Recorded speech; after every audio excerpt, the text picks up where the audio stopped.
Buenas noches, bienvenidos a la Biblioteca Departamental una vez más, al Festival Oiga, Mire, Lea, que es una reunión de amigos un poco y una oportunidad de mirar al mundo a través de los ojos de sus invitados. Y esta noche yo tengo el privilegio de presentar a una invitada que ha visto mucho mundo, y un mundo muy cercano.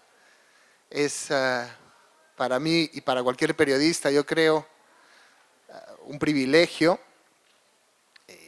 poder conversar aquí con Alma Guillermo Prieto, una periodista que ha recorrido y escrito de toda América Latina, de momentos cruciales, de encrucijadas fundamentales de los últimos 50 años, que lo ha mirado todo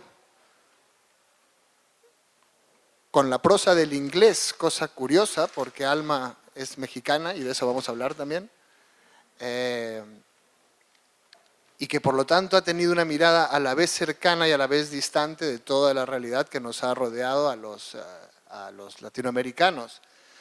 Pero Alma para mí, y es una razón de especial orgullo presentarla, es una periodista que tiene algo que muchas veces dejamos de lado o incluso despreciamos los periodistas, que es sensibilidad. Una increíble capacidad de acercarse a cualquier persona, en cualquier lugar, y en pocas miradas y en pocas palabras entender la historia que hay detrás de esa persona, que también es la historia de ese país. Todos somos las historias y todos encarnamos las historias de nuestros países. Los periodistas, todos los periodistas alguna vez nos hemos sentido aburridos de tener que contar la noticia de la coyuntura, la noticia que al día siguiente en el periódico va a servir solo para envolver pescado, la noticia que en 24 horas ya será vieja y a nadie le servirá. Y hemos descubierto en Alma una autora que nos enseña, que puede escribir con los materiales de lo cotidiano, de lo real, de lo de todos los días, historias que dejan una huella tan profunda que pueden seguir leyéndose años, décadas después, porque hablan como la mejor literatura del alma de las personas que la protagonizan, de la sensibilidad de las personas que la protagonizan. Y al leer a Alma todos hemos aprendido que podíamos hacer algo más con el oficio de ser periodista, que no estábamos limitados por tener que sacar el titular para las próximas 24 horas, que con esas mismas palabras, solo nuestra mirada, solo nuestras palabras, podíamos contar historias con el nivel de la mejor literatura, ¿no? En las que gozamos lo que gozamos con las grandes novelas. Bueno, Alma cree que vamos a tener una conversación. Yo insisto en decirle que yo la voy a entrevistar porque no me atrevo a tener una conversación como si fuésemos iguales, porque yo la he leído y admirado por muchos años. Pero por si acaso yo me llamo Santiago Roncayolo, lo cual es irrelevante en este sitio, y soy escritor y periodista también. Y quería empezar por preguntarte un poco de chismes, Alma. Vamos a hablar, como haces tú en tus textos, de pequeñas cosas y de cómo esas cosas encarnan grandes cosas. Pero lo primero que te quería preguntar, porque se dice por ahí, pero no se detalla mucho, es que, bueno, tú tienes una gran sensibilidad para la música, tienes libros que hablan de música, de samba, de tango y que encarnan países a través de su música, porque, entre otras cosas, tú ibas a ser bailarina. ¿Cómo una mexicana que iba a ser bailarina acabó escribiendo en inglés sobre las historias de toda América Latina? Es bien básica la pregunta, pero nadie me lo ha terminado de explicar, así que eres la mejor persona para responderla. Hola. Ahora. Ahora sí, no. Qué bonito hablas, Santiago. Tú me has enseñado, Alma. Además te llamas Alma, es perfecto. Yo te podría escuchar toda la noche cuando hablas así. Muchas gracias, de verdad, muchas gracias. No sé qué tan cierto sea todo eso, pero bueno. Y buenas noches y muchas gracias a todos ustedes también. Es un placer estar en Cali, primera vez también para Santiago. Es para nuestra mí. primera vez. Uy, Oh, perdón. va. Lo dije con mucha emoción. Bueno, para aclarar los chismes chiquitos, yo no quise ser bailarina, yo fui bailarina. Lo que pasa es que fui una mala bailarina. Es mucho más difícil reconocer eso, ¿no? Yo empecé a bailar en México a los 11 años, había una compañía de danza moderna en México, en esa época la danza moderna vivía en el desahucio total, entonces me aceptaron a mí a los 12 años como integrante de la compañía. Y yo siempre fui, pues me consideré una artista de vanguardia realmente, ¿no? En México ser bailarina de danza moderna era ser artista y era ser de vanguardia. Y tanto pensé que esa era mi vida entera, que a los 16 años me fui a Nueva York a estudiar con Marta Graham. Tuve el privilegio, mi vida ha sido un privilegio de principio a fin, ¿no? Ahora yo lo veía como un drama, pero uno envejece y entonces dice, no, qué barbaridad, qué privilegio que es vivir. Tuve el privilegio de no solo estudiar con Marta, sino de conocer a Marta Graham, que ya era una anciana, alcohólica, insoportable, agresiva, frustrada, pero que era un genio. Entonces, eso es un regalo. Y después, cuando me pareció que todo ese drama así de la temprana modernidad de la danza, el azote, pues la tragedia, no era tanto conmigo, me fui a estudiar con Merce. Y Merce me mandó a Cuba, Merce Cunningham, que ese sí era como un artista de gran vanguardia, compañero de John Cage, musa de Robert Rauschenberg y Jasper Johns en la pintura. Y él fue el que me dijo, hay un puesto en la Escuela Nacional de Artes en Cuba, piden a alguien que conozca técnica Graham y una técnica más moderna, o sea, técnica Cunningham, ¿quieres ir tú? Y en Cuba yo aprendí que la danza era un arte degenerado y que ser bailarín era realmente ser algo frívolo y caprichoso. Y como yo era muy joven, entendí eso y lo creí firmemente y dejé de bailar. ¿Entendiste esto por razones políticas, por el Sí, entorno cubano? sí, claro, claro, porque además, si hablamos de chismes, ahí te va. Vamos allá. La subdirectora de la Escuela Nacional de Artes, Departamento de Danza, estaba casada con un personaje que se llamaba Manuel Piñeiro, más conocido como Barba Roja, el segundo de Fidel en todo lo que se refería a guerrilla y tramas insurreccionales, digamos, ¿no? Entonces, pobre esposa de Piñeiro, que creía que la danza era una cosa maravillosa, y un marido que decía que todo eso era una frivolidad y que se lo toleraba a la mujer por ser su mujer, más o menos. Y al mismo tiempo yo sí sentía que yo no era capaz de ser la bailarina que yo quería ser. O sea, nadie se mete a bailar para ser mediocre. Yo creo que cualquier persona que le invierte el esfuerzo, el sudor, la pasión, el dolor que requiere la danza, es porque quiere ser alguien con una capacidad de comunicar ante un público infinito. Entonces esa combinación fue la que me llevó a dejar la danza, ¿no? O sea, escribir fue como una opción cuando no había ninguna otra opción. Escribir fue algo que me pasó por enfrente y me pareció que, aunque no era tan interesante como la danza, ni me exigía tanto esfuerzo como la danza, era difícil y me gustaba la dificultad. Me gusta la dificultad. ¿Y de ahí empezaste a escribir sobre Cuba? ¿Ese es tu primer acercamiento escribiendo sobre Cuba? Porque has dedicado muchas y muy buenas páginas a Cuba. Como que me casi arruina la vida, ¿sí? Entonces, Tranquila, no solo arruinó la tuya, pero… un largo exorcismo. No, yo llegué con ese fervor, porque además debo decir también que la experiencia cubana me abrió los ojos a otra manera de ver el mundo, que era ver el mundo desde la injusticia y la desigualdad. Eso también se lo debo yo a la experiencia cubana. Y a soñar con un mundo más justo y más igual, y cuando se aparece la revolución sandinista, yo dije, yo me subo a ese barco, ya. Y quería verlo, y como la única manera de verlo era llegando a Nicaragua con alguna cosa que hacer, y toda la vida me habían dicho que yo sabía escribir bien, y yo tenía un amigo que era editor de bueno, eventualmente de la sección de internacionales del Guardian. Yo pensaba que el Guardian era un periodicucho de izquierda, un pasquín, no sabían nada. Allí fui a parar, y eso como que fue siguiendo, y cuando me di cuenta ya era yo reportera, pero durante años de viajar tanto y de pasar por tantas aduanas y tantas oficinas de migración, donde decía oficio o profesión, yo nunca sabía qué poner, yo era una bailarina fracasada, ¿no?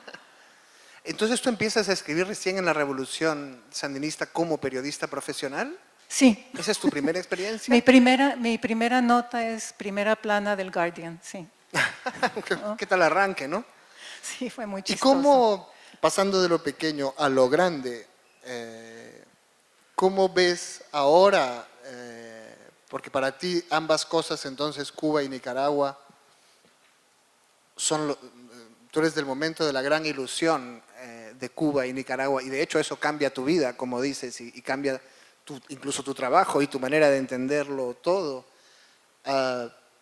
¿Qué sientes ahora cuando piensas en Cuba, cuando piensas en la Nicaragua de hoy en día? ¿Qué sientes que fue de todo eso? No sé, son dolores distintos. Hablando con un amigo músico cubano que estaba en que si se iba, no se iba, porque en Estados Unidos había más posibilidades de tocar la música, y contaba cómo las escuelas nacionales de arte, él fue egresado de esas escuelas nacionales de arte, le habían enseñado todo lo que sabía, y lo que sabía era como para ganarse un premio MacArthur, que efectivamente ganó. Pero luego no podía tocar. Y entonces se quedó así y dijo, ay, Cuba es como una flecha. Si te la dejas dentro te mata, y si te la sacas te arrancas el corazón. Y yo dije, bueno, sí, Cuba es un dolor constante por las posibilidades que abrió la revolución, por las promesas que no cumplió, por la ilusión que generó en el mundo,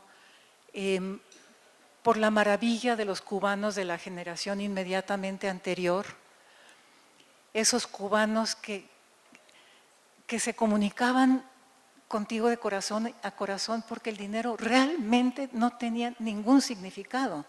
Uno guardaba el dinero en el cajón y ahí se quedaba. Y esa maravilla de vivir en un tiempo que no era el tiempo capitalista, en un ritmo que no era el ritmo capitalista, y al mismo tiempo todos los compañeros gays perseguidos, marginados, arruinados por los dogmas de moda que tuviera Fidel en la cabeza en determinado momento. Entonces, es muy complicado. ¿Y Nicaragua? Nicaragua fue lo mío, fue lo que me perteneció, ¿no? La Revolución Cubana nunca me perteneció, pero Nicaragua sí, o sea, yo era una criatura muy urbana.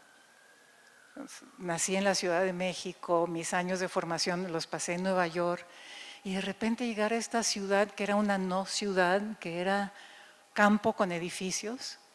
Hasta hace muy poco has seguido así. Sí, ¿no? Sí. Campo con edificios y vacas. O sea, Sí, vas en el avión y te dicen que sobrevuelas Managua y solo hay verde abajo y te preguntas dónde está.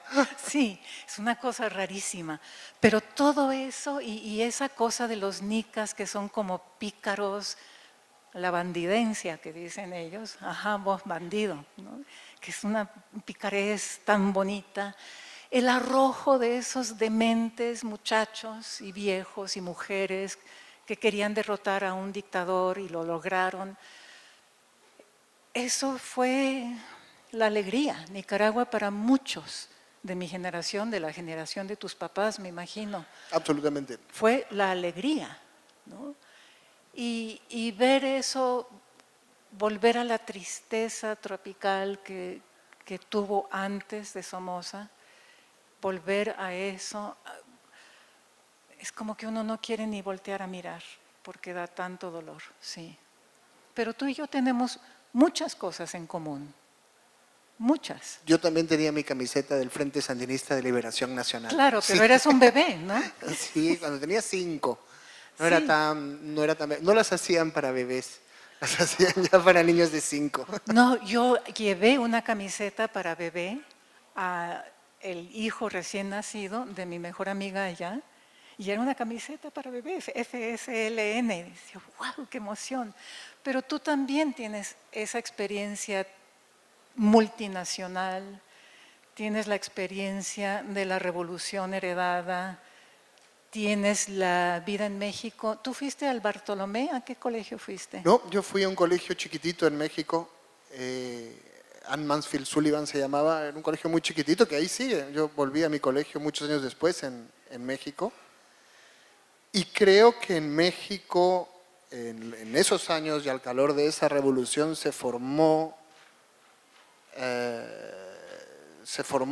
la idea que existe hoy de América Latina, con el exilio de la gente que sí. llegaba ahí, entre los cuales estuvieron mis padres. México había recibido en los años 30 a los exiliados de la Guerra Civil Española,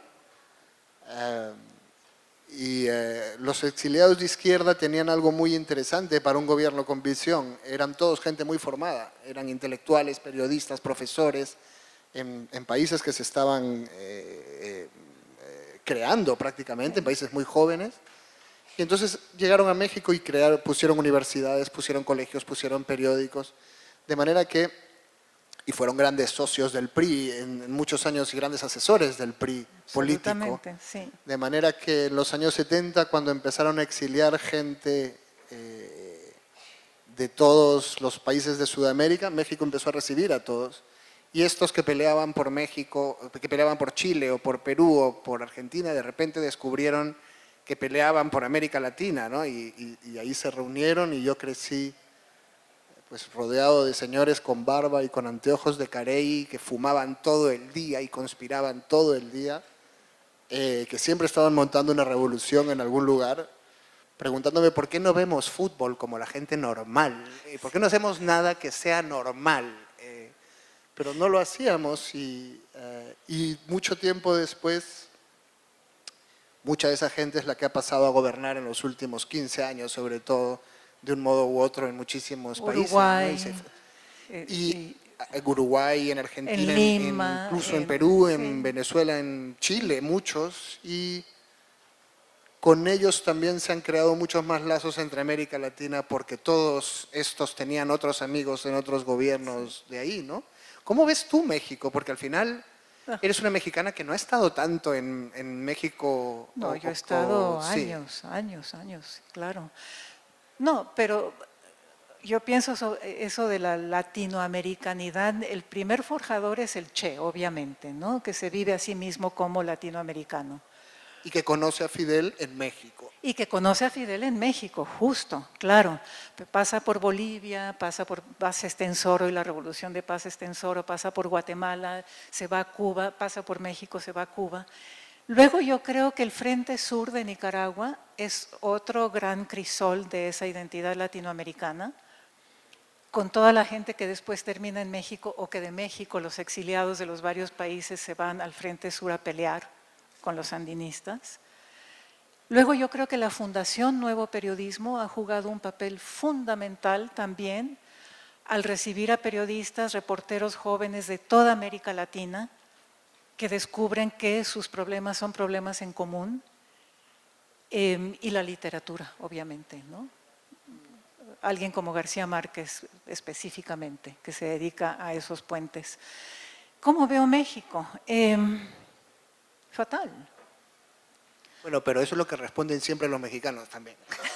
No he conocido nunca, jamás, un mexicano que le pregunte, ¿qué tal México? Bien, bien, muy bien, todo bien. Jamás. No conoces a suficientes priistas.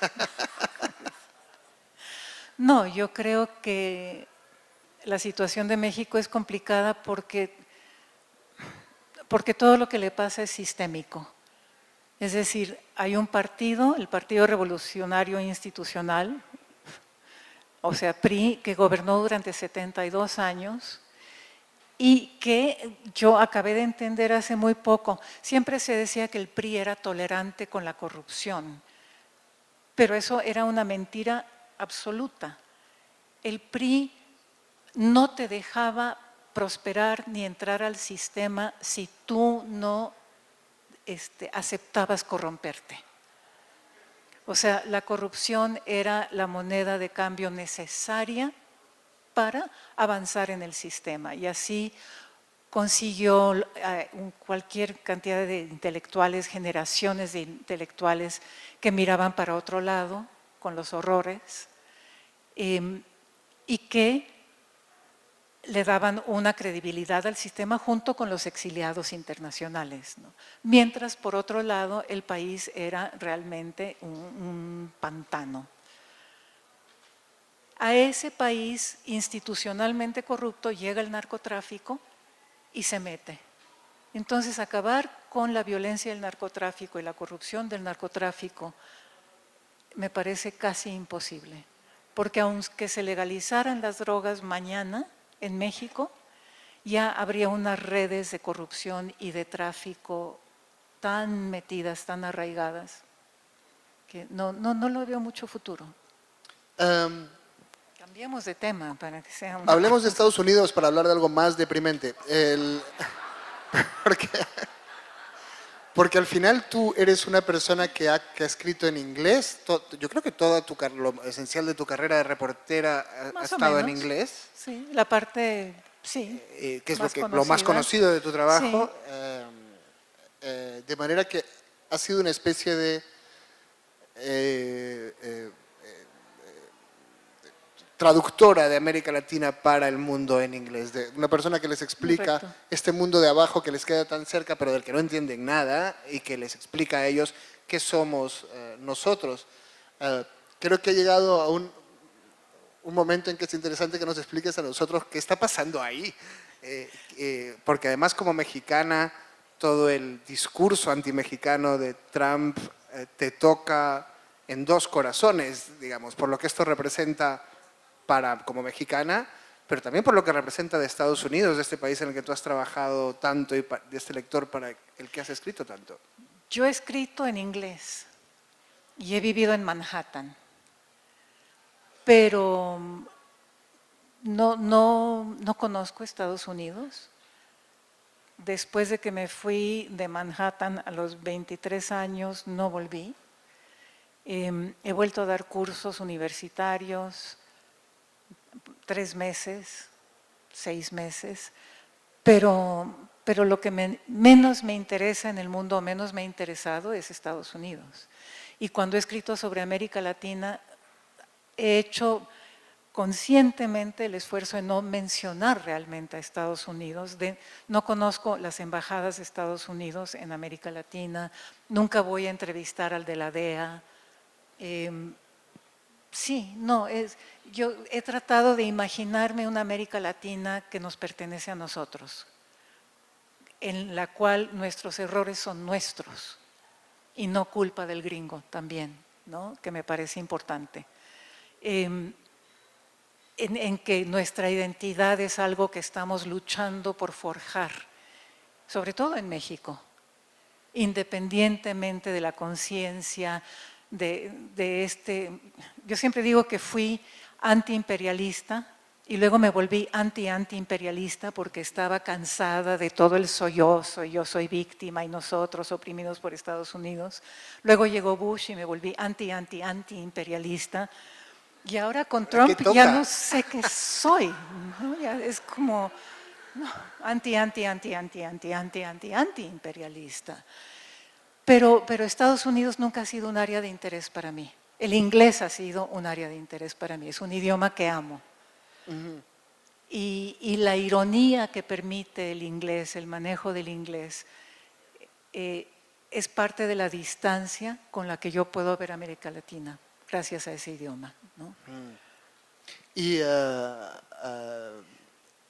aún así has tenido suficiente contacto para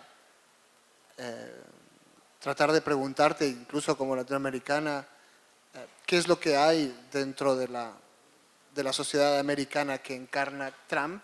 ¿Tienes alguna respuesta hacia esto? Lo que digo, me interesa como pregunta porque siempre tendemos a echarle la culpa a los políticos de todo porque es muy cómodo y porque tienen la culpa.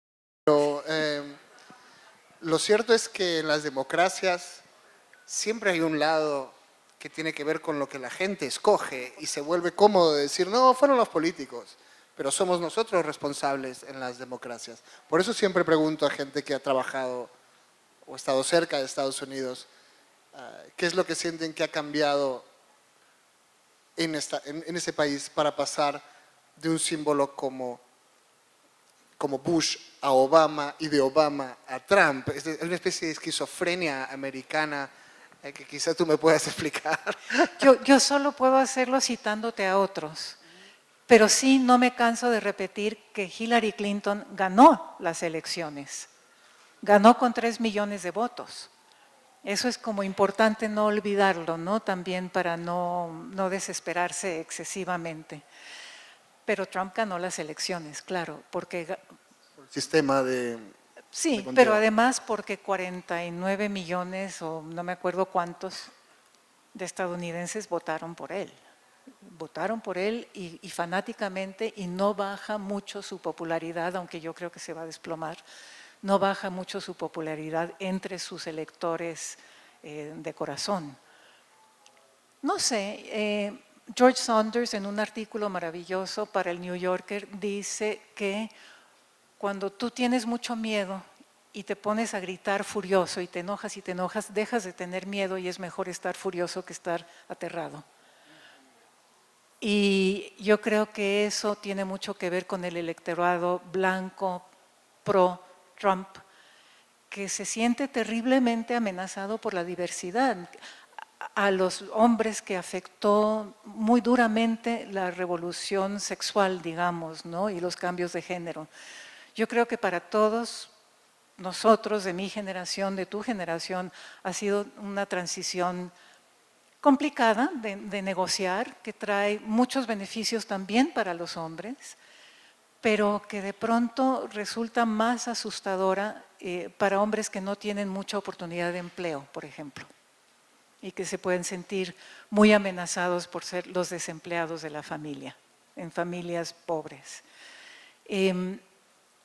Por la diversidad de colores, que en lugares donde nunca hubo un vietnamita, un camboyano, un guatemalteco, de repente sienten que ocupan todo el lugar en el bus, que ocupan muchas sillas sus hijos en los salones de clase.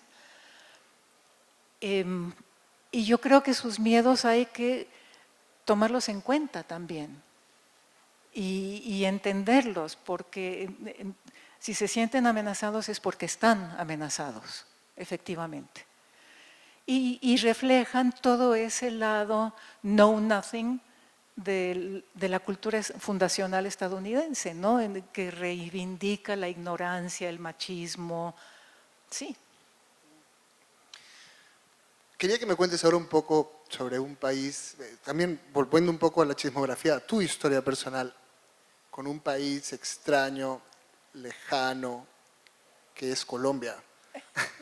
Tienes una historia mucho más larga en este país de lo que yo tenía previsto. Has vivido mucho en este país y quería saber cómo llegaste y cómo surgió tu idilio con Colombia. ¿Por qué Colombia? ¿Por qué no Perú, sabes? ¿Por qué te has enamorado tanto de Colombia? Porque Lima es tan gris, pobrecita. Vale, estamos hablando de Colombia. ¿Cómo llegaste a empezar? ¿Cómo empezaste tú con Colombia, personalmente? A ver, yo empecé, pero casualmente, en Colombia y en tu país, al mismo tiempo casi. Yo iba a ir a Chile a estudiar en Flaxo y como no tenía un quinto, era una recién ex bailarina muerta de hambre. Hubo un vuelo que arreglé que llegaba yo a Santa Marta, de Santa Marta tomaba el tren a Bogotá, de Bogotá volaba a Cali justamente, y de Cali tomaba un bus que me dejaba en Tumbes, cruzaba la frontera, me iba hasta Quito. En Quito tomaba otro bus porque era más barato ese pasaje, llegaba a Lima y en Lima tomaba un vuelo que me llevaba a Santiago de Chile. Entonces tomé ese tren de Santa Marta a Bogotá, ese tren mágico que ya no existe. Le he contado a todo mundo entre ayer y hoy que el tren hizo parada en Aracataca y que yo abrí los ojos de repente adormilada en ese asiento de madera que iba rebotando, yo así con la cabeza contra la ventana. De repente se para, la ventana es mugrosa y yo hago como así para ver y veo el letrerito Aracataca y la estacioncita de tren. Y era en la época en que yo me sabía, no sé, capítulos enteros de 100 años de soledad de memoria, ¿no? Entonces, eso fue muy emocionante.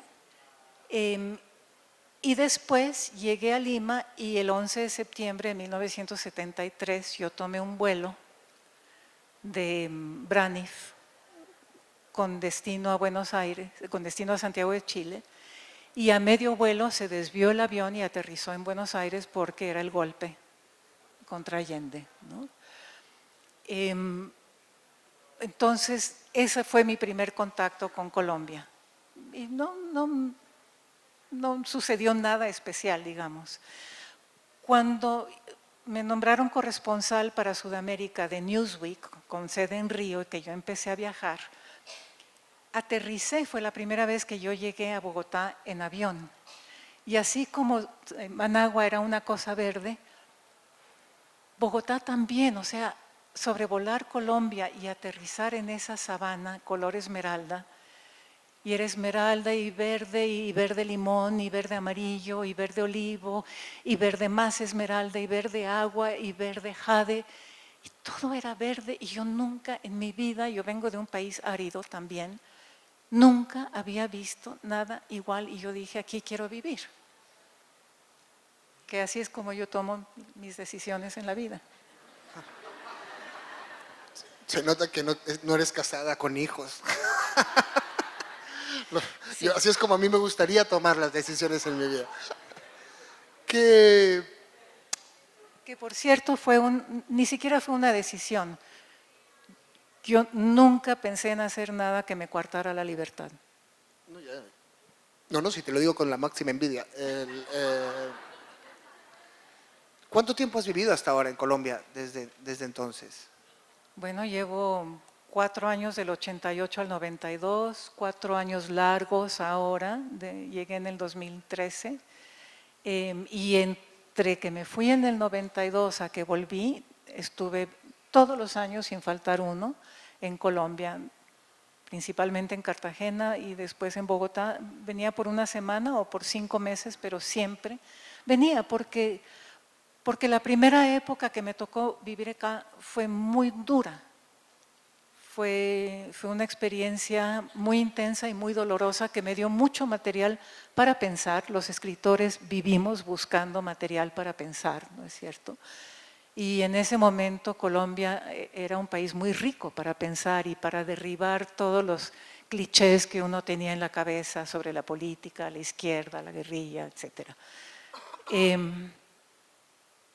Sí, entonces volvía siempre con la idea de volver, pero además en ese momento tan duro volvía por los amigos, porque en esas épocas dolorosas uno se hace de amigos y de amistades muy intensas, ¿no es cierto? Y esas amistades han durado para siempre. García Márquez fue una de ellas. ¿Tuviste relación con él? Lo conocí y ahora estás en la fundación que perpetúa su nombre.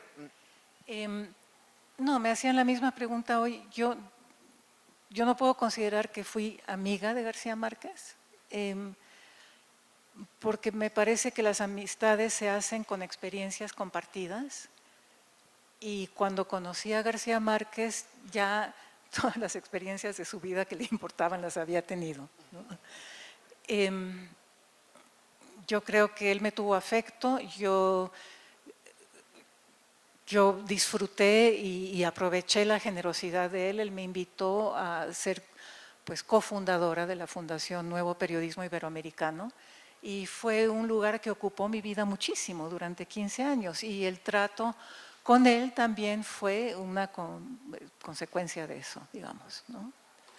Y como periodista, quiero decir, todo el mundo piensa en 100 años de soledad, este año ha sido el aniversario de 100 años de soledad. Yo siempre he tenido la sensación de que 100 años de soledad ha eclipsado Una todo gran el obra. resto de la obra de García Márquez, una parte muy importante de la cual, y yo diría más influyente que 100 años de soledad, es el periodismo, porque hoy en día hay mucha gente en América Latina haciendo periodismo, tratando de escribirlo bien, y más que gente escribiendo como 100 años de soledad. Como periodista, ¿qué te dejó García Márquez?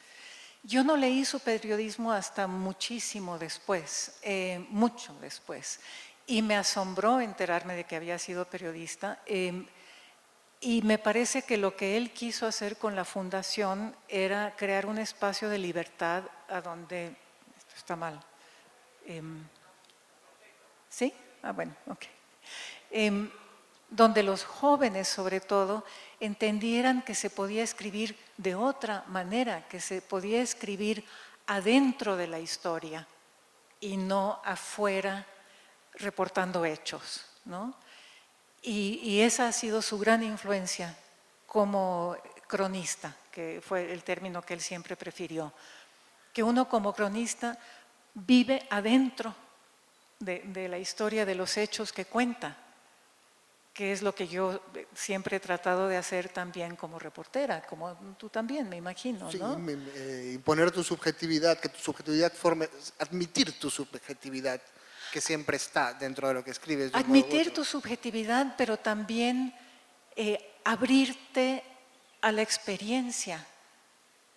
No mantener esta parte cerrada ante lo que estás confrontando, no confrontarlo, sino abrirte y sumergirte. Eso es lo que a mí me parece importante de la crónica y eso es lo que yo lo vi hacer, por ejemplo, en Noticia de un secuestro.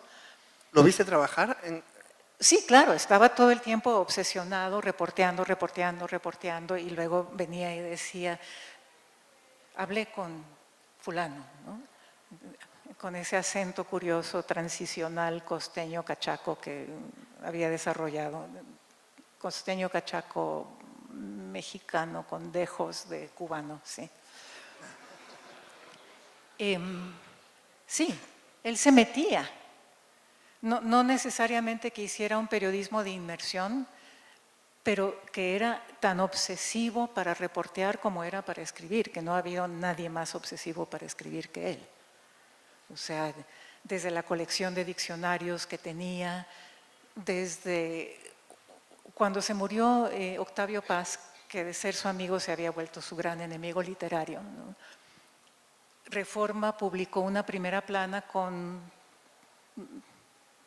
dichos o frases de muchos escritores. Y yo lamento no tener esa primera plana porque le tuve que llamar para decirle, oiga, eso que usted escribió sobre Octavio Paz hoy realmente era muy bueno, era lo mejor de esa página. Y me dijo, claro, si le dediqué toda la mañana a esas 4 líneas.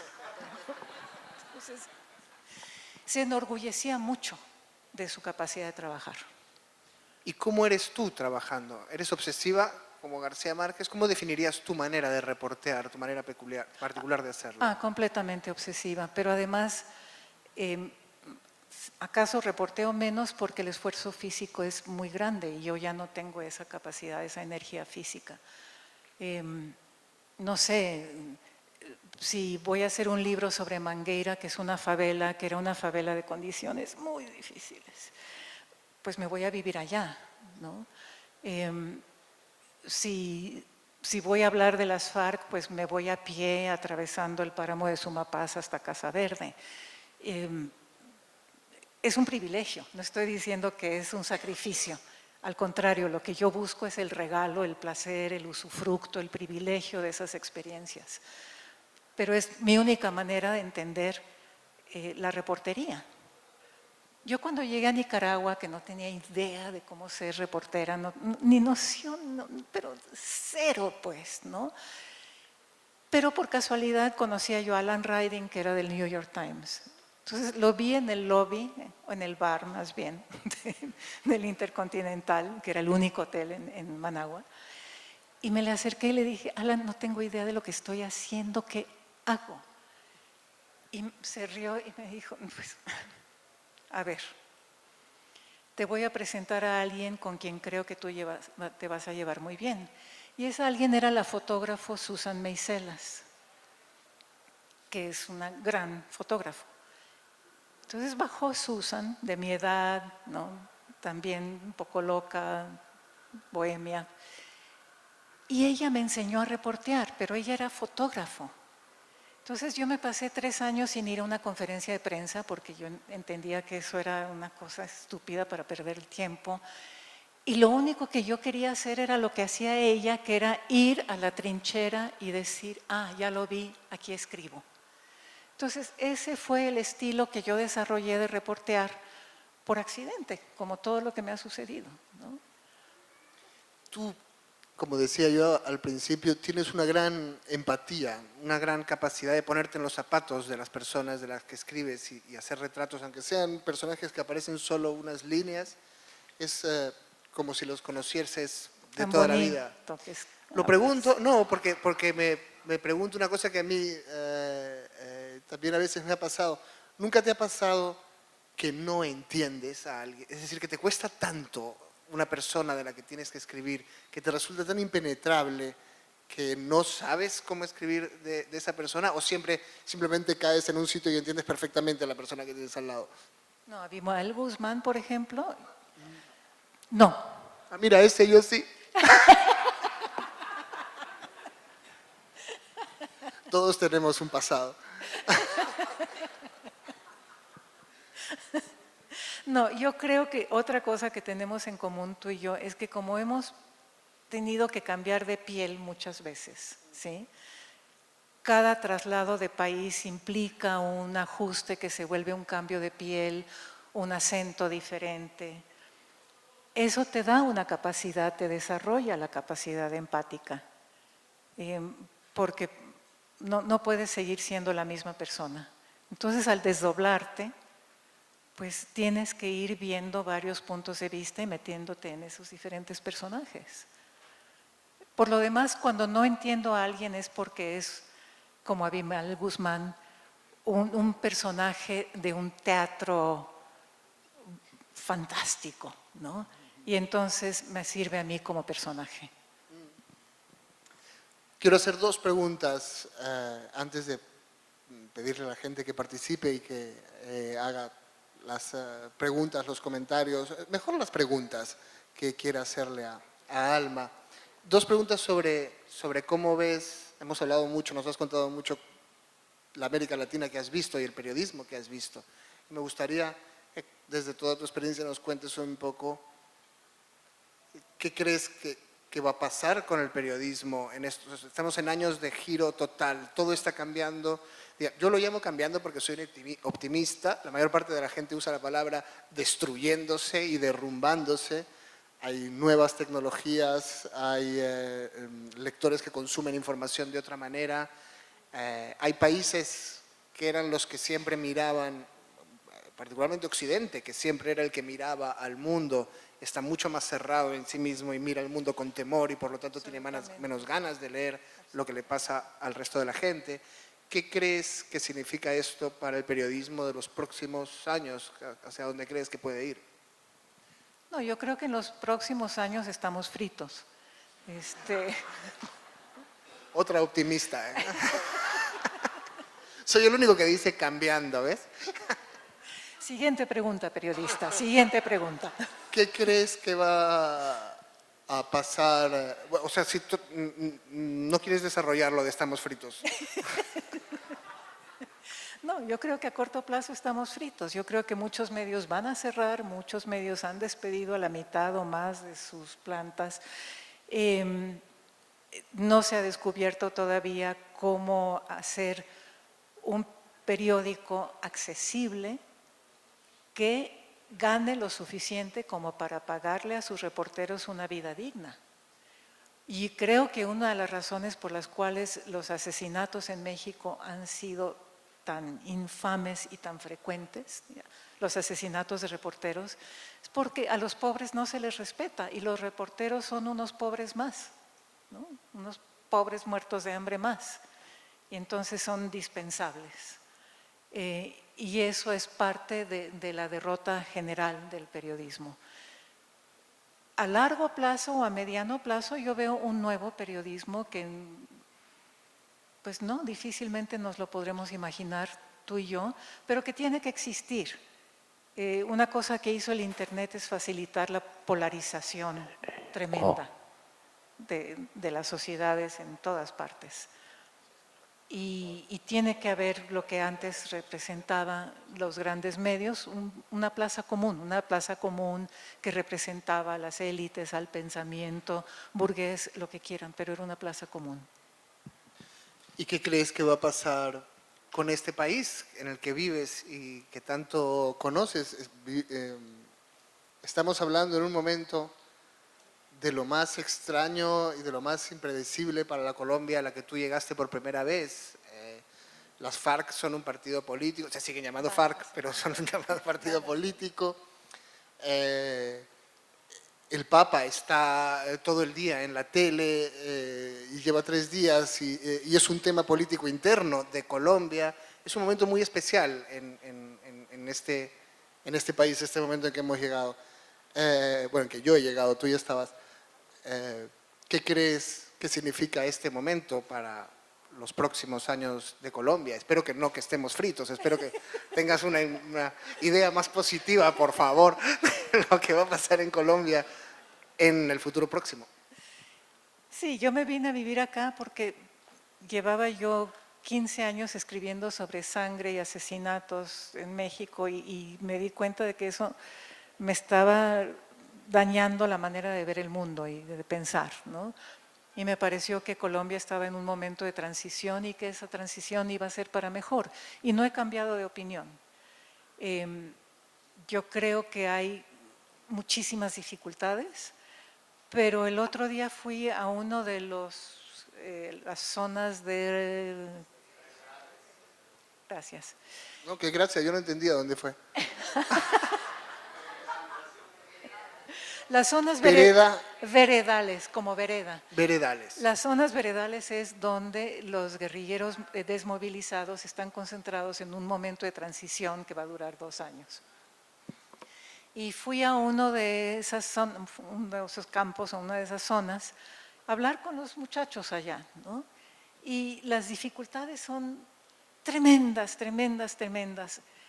Pero también ellos, bueno, es muy impresionante pensar que son chicos de 25 años que a los 15 o a los 14 años se incorporaron y que nunca en su vida han dormido bajo un techo. Nunca. O sea, yo me imagino a un chiquito de 15 años con la mochila, camina y camina, camina y eche pata durante 10 años. Con tal vez un retrato de la mamá o un radiecito y eso es lo único y no sé, se me rompe el alma. Y ellos están muy felices de estar quietos y estar bajo unos techitos infames que les han construido de Eternit, infames, con unas casuchas de Superboard, me dijeron. Y con la cantidad de dinero estúpidamente miserable que se les dio, yo gobierno, y yo a 7,500 guerrilleros les doy, no sé, 30 millones de pesos para que hagan algo. 2 millones de pesos por desmovilización les alcanza para, ¿qué? ¿Una tele? No sé, es un gasto inútil, ¿no? Pero a pesar de todo eso, llegó el jefe de la Policía Nacional, el general Nieto, creo, y se sentó a la mesa con el que era al mando de ese campamento en particular y se sentaron los dos frente a frente y el comandante guerrillero dijo, nosotros los queremos ofrecer la posibilidad de pensar en un sistema de seguridad que abarque a todas las comunidades y a todos los pueblos y no solo a nosotros y que sea un sistema de seguridad para la paz y no para la guerra. y el general Nieto dijo, y nosotros queremos que ustedes estén sabiendo de toda la gama de oportunidades que les podemos ofrecer también, de entrenamiento, de préstamos, de esto, de aquello, de aquello. Se termina y yo le alcancé a hacer una pregunta y le dije, general Nieto, ¿usted se imaginó hace 5 años estar en una situación así? Dijo, no, pues se ven cosas en la vida que uno no pensó. Eso ya me parece chévere. Pues yo daría un aplauso por eso.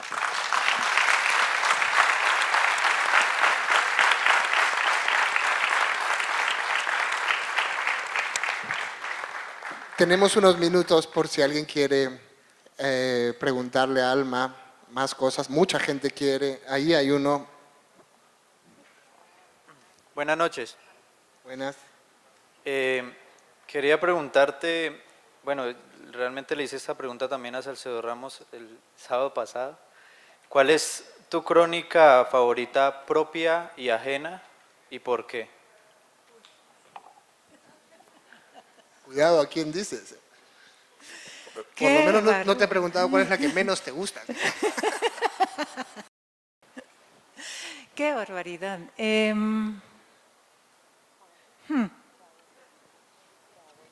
Bueno, de las mías mejor no, pero entre las favoritas, por supuesto está el propio Alberto, que tiene una crónica maravillosa sobre el viejo Mille, del vallenato. Esa crónica a mí me parece absolutamente espectacular.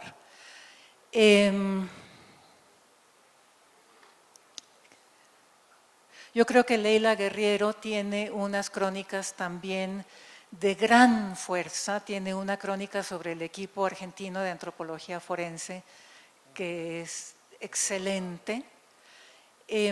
Entre los brasileños, el primer premio que dimos en la Fundación Crónica sobre alguien que se puso a navegar el río San Francisco, me parece maravilloso.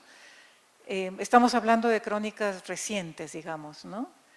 En México yo creo que ha habido cronistas supremamente buenos. Emiliano Ruiz Parra ha narrado La Iglesia. De tus crónicas no sé, pero el libro, además, lo quería citar en algún momento, el libro sobre Sendero Luminoso justamente me parece un ejemplo de reportería y de crónica. Gracias. Y quería mencionar, y no es por cepillo, pero realmente… No, tú cepilla nomás. Yo no tengo ningún problema con eso.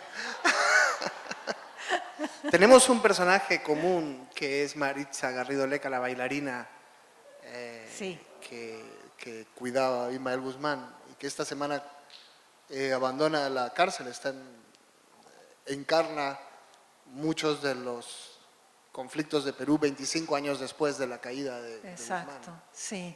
No, eso es una cosa fantástica y se llama, a ver, lo recomiendo a todo el mundo que no lo tiene. No sé si está en la librería.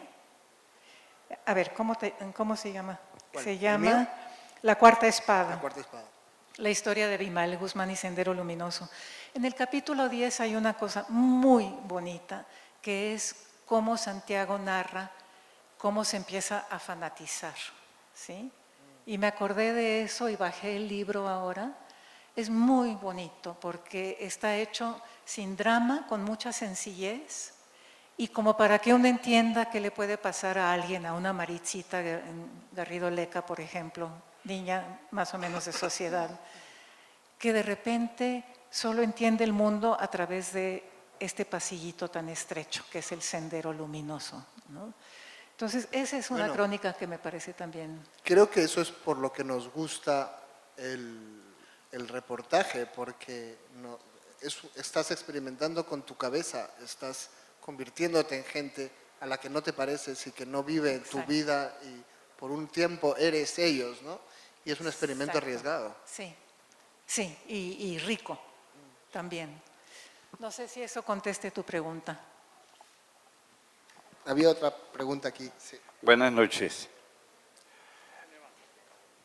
Anoche Santiago escuché unas palabras muy bonitas sobre la entrega de los guerrilleros, que dice que ahora son buenos y todas las personas malas se convierten en buenas. Eso es verdad, porque nosotros, como seres humanos, somos los que los volvemos buenos, porque les perdonamos. Alguien dijo que había entrega de armas, habíamos desarmado a los guerrilleros, y otra persona dijo, ahora nos falta desarmar el corazón de los seres para que perdonen. Me refiero a las palabras suyas de anoche. Aquí con la dama, me impresionó mucho cuando habló de los periodistas. Pues nos pusimos nerviosos porque si vamos a terminar en nada, estamos mal. Yo como periodista que soy, pues no vivo del periodismo, ni como escritor. Soy escritor, pero no vivo de la escritura. Pero yo sí quisiera que en el periodismo le bajáramos un poco a todas aquellas narraciones tan desastrosas porque nos duele en el alma todo el tiempo leer esas cosas. Si seguimos en esa, relativamente vamos a acabar con el periodismo. De todas maneras, les agradezco mucho, me disculpan esta intervención, no te hago ninguna pregunta, sino felicitarla por su trayectoria en el mundo entero. Gracias. Muchas gracias.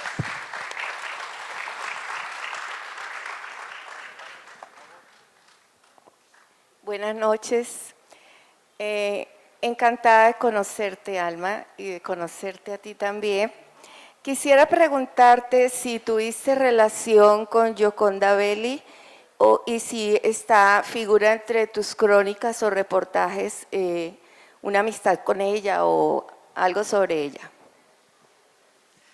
Una de las cosas bonitas de reportear en Nicaragua y una de las razones por las cuales tantos reporteros, yo creo, nos lanzamos al oficio en guerras pequeñas, como fue la de Nicaragua, es que te da mucha intimidad. Entonces, en Nicaragua uno conocía a todo el mundo y tenía la impresión de tener secretos, ¿no? Y que esos secretos eran valiosos. Y esa sensación de pertenencia para gente transhumante, como nosotros, también es importante. Claro que conocí a la Yoko. Ella es buena escritora, buena poeta, vive en México y es una persona que, de las pocas personas del sandinismo que ha podido mantener la lucidez y ser, se dice en revolucionario, se dice ser consecuente con la historia, pero no, mantener la lucidez, ¿sí? Y es una cosa muy valiosa. Gracias, buenas noches. Un placer conocerla. Una pregunta, no sé si debo levantarme, creo, gracias. De pronto la pregunta va evidenciada en cómo reconocer o cómo narrar esa identidad latinoamericana cuando hemos evidenciado aquí que somos un grupo completamente heterogéneo, que viene de exiliados, que viene de extranjeros, que si hablamos de todas las personas que llegaron a México, pues también fueron europeas, todas las personas que llegan a Argentina, alemanes, españoles, italianos. Entonces, ¿cómo narrar o cómo evidenciar esa identidad latinoamericana con un grupo heterogéneo como somos los latinoamericanos? Yo creo que una de las cosas sabrosas que nos ha enseñado el cosmopolitanismo es que la autenticidad no existe, ¿sí? La autenticidad es un mito y hay pues escuelas de pensamiento, de sentimiento nativista que reivindican mucho la autenticidad y los orígenes y la pureza. No existe y cada vez menos en el mundo moderno. Entonces, todos somos latinoamericanos, puede que seamos peruanos, argentinos, mexicanos, colombianos, pero todos somos latinoamericanos, es evidente, es una verdad palpable. hablamos el mismo idioma, tenemos el mismo gusto por la cursilería, somos todos hijos de alguna manera de la Iglesia Católica. Hay cosas, el tráfico es un desastre, no sabemos manejar, en fin, ¿no? Sería, si yo te dijera ahorita, tú eres tan diferente a mí como puede ser un camboyano, tú dirías, ¿no? Voy. Somos latinoamericanos. Buenas noches.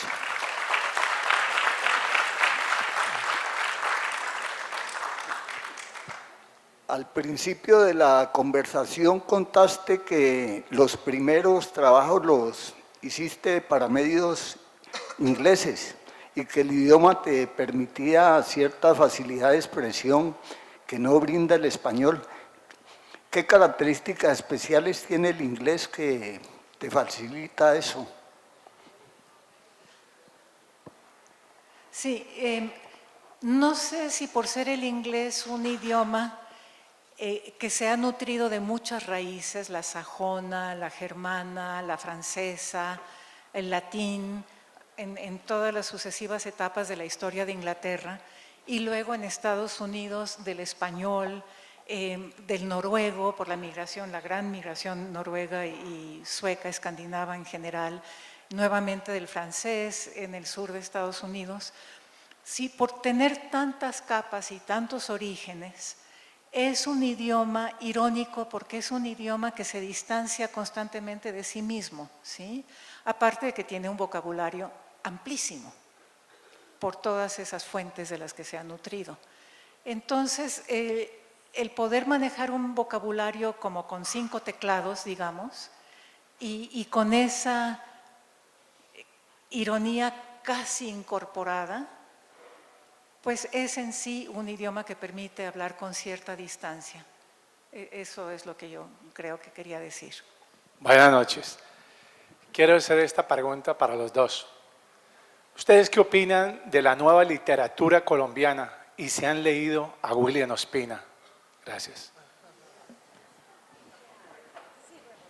Yo he leído a William y además he leído cosas completamente diferentes entre sí. He leído un libro ambientado, una novela histórica colombiana y una historia sobre la creación de Frankenstein en la villa Grimaldi, se llamaba, donde estaban Mary Shelley y Lord Byron.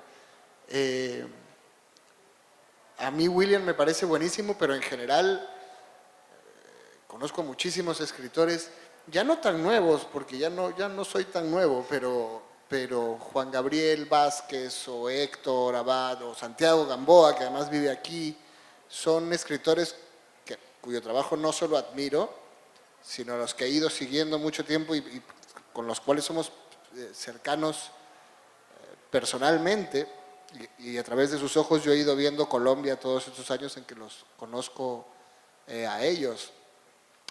Me parece una literatura muy variada, con muchas voces muy distintas. Pilar Quintana también me interesan toda esta gente con la que yo he crecido, ¿no? Por referirme a uno con el que no crecí, pero es como si hubiese crecido, y que es además de Cali y fue muy importante para todos los que empezamos a escribir en los 90, hablaría de Andrés Caicedo, que era un escritor que ya estaba muerto, que ya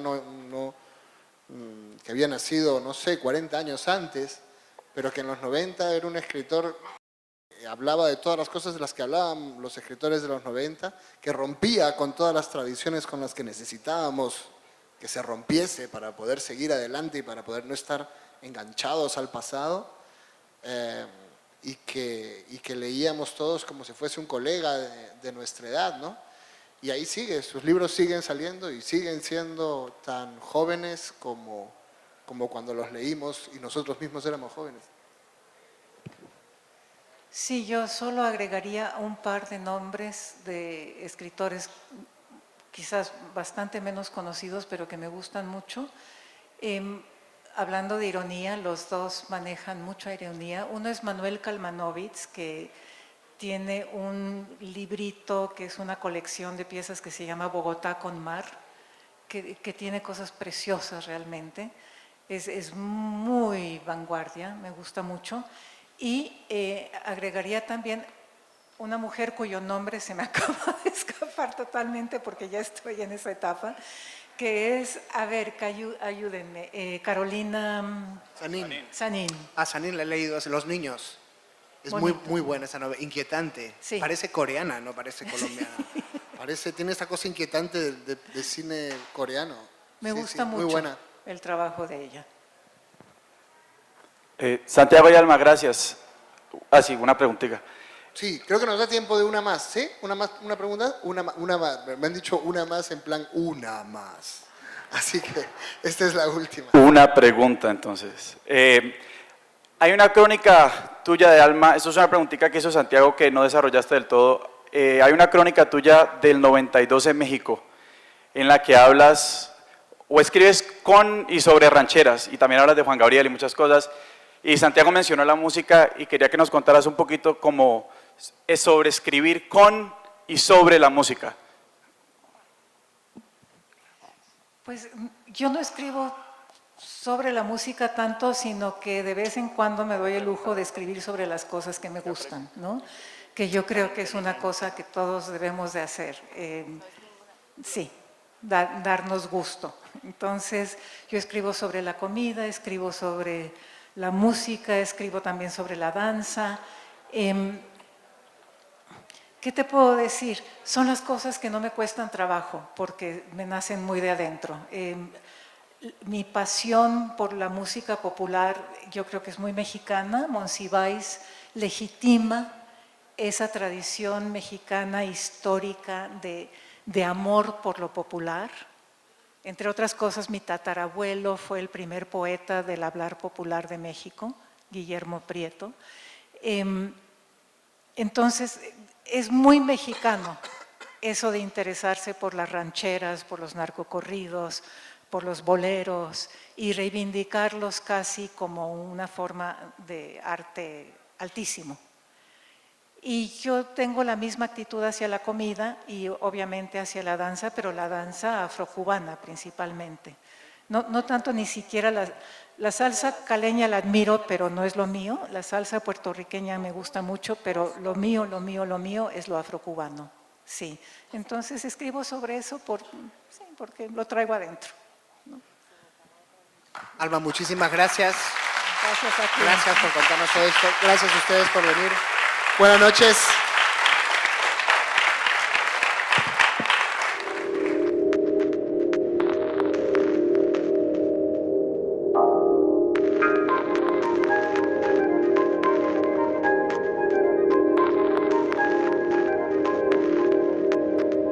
Thank you.